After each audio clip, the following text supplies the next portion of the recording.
main strengths of the program that contribute to its success are the fact that you have an opportunity to be with and to meet with your peers across the industry, folks that do healthcare fraud and abuse every day, folks that are involved in enforcement, folks that are involved in compliance, all in one place, sharing experiences, sharing new events, new occurrences, cutting edge issues, best practices. I think that's what really makes the program so successful, is that you have that opportunity to be somewhere and to participate in conversations and learning opportunities from folks that do this every day.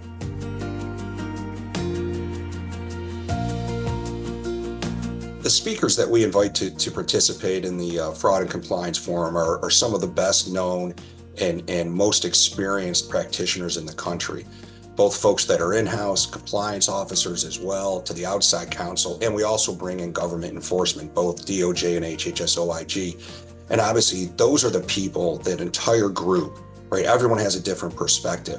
So I think what you have the opportunity to do at this particular event is hear all different sides and learn from all different sides. And those speakers bring just a wealth of knowledge and experience that you just can't find. It's really hard to put a price on that when you think about how much you can learn from folks that are in the trenches every day dealing with these issues, but on all different sides.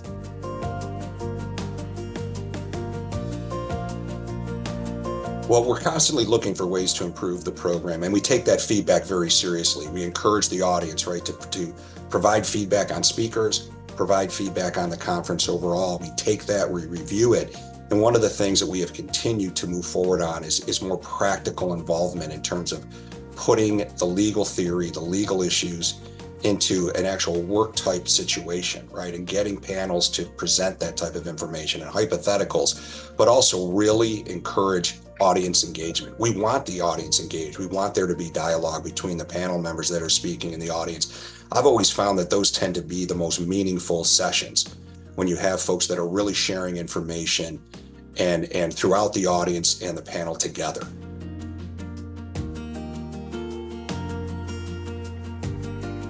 I would say if you're thinking about attending the AHLA Fraud and Compliance Forum, you should.